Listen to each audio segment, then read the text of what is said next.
నెల 14వ తారీఖు ఉదయం పాలేరు జలాశయంలో బొగ్గుల శ్రీనివాస్ అనే అతని యొక్క మృతదేహము దొరికింది. అతను కారులో పాలేరు కెనాల్లో పడుతుండగా అక్కడ చేపలు పట్టే వాళ్ళు చూసి ఇమీడియట్ పోయి ఆ కారులోంచి బాడీని బయటికి తీసిండ్రు. తర్వాత ఆ కారును కూడా బయటికి తీసిండ్రు. తర్వాత అతన్ని బొగ్గుల శ్రీనివాస్గా ఐడెంటిఫై చేయడం జరిగింది.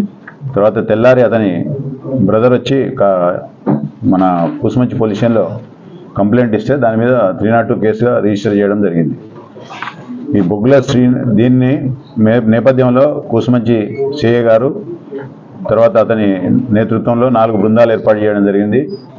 ఎస్ఐ కూసుమంచి, ఎస్ఐ తిరుమలాయపాలెం జగదీష్, దివ్య, తర్వాత సంతోష్, ఈ నలుగురితో 4 టీమ్స్ దర్యాప్తు బృందాలు చేసి దర్యాప్తు చేపట్టగా దీంట్లో మనకు ఇతనితో పాటు సిల్వర్ జూబ్లీ, ఇతని బొగ్గుల శ్రీనివాస్ది సిల్వర్ జూబ్లీ కాలేజు కర్నూలు జిల్లా, అక్కడనే ఇతనితో పాటు చదువుకున్నటువంటి వేణుమాధవ రెడ్డి అని చెప్పి తన జూనియర్ సేమ్ కాలేజీలో చదువుకున్నారు.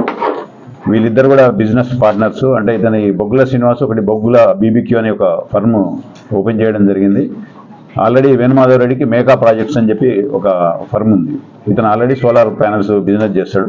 దీంట్లో భాగంగా జిఎస్టీలో ఈ షెల్ కంపెనీ అంటే బొగ్గుల శ్రీనివాస్ ఒక షెల్ కంపెనీ ఏర్పాటు చేసిండు. దాంట్లో ఈ ట్రాన్సాక్షన్ చేసిన తర్వాత జిఎస్టీ దాదాపు ఒక 90 లక్షల రూపాయలు లాభం వచ్చింది. దానికి ఈ 90 లక్షల రూపాయల లాభాన్ని పంచుకోవడంలో అంటే బొగ్గుల శ్రీనివాస్కు ఇవ్వలేదు ఇతను.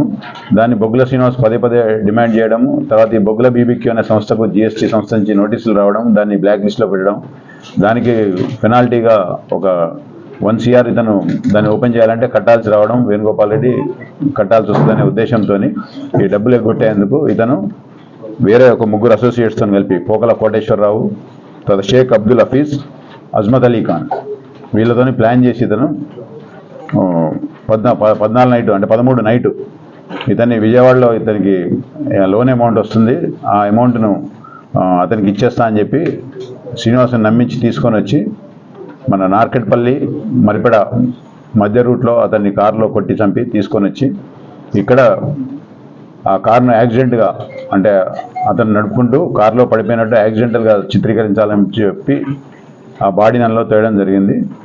దాన్ని కూసుమంచి సిఐ గారు మా దర్యాప్తు బృందము దాన్ని సమర్థవంతంగా దర్యాప్తు చేసి 4 నేరస్తులను కూడా అరెస్ట్ చేసి రిమాండ్కు పంపనైనది. ఫర్దర్ ఇన్వెస్టిగేషన్ కూడా ఇంకా పెండింగ్ ఉంది. ఆ వెపన్స్ అన్నీ కూడా తర్వాత సీజ్ చేస్తాం.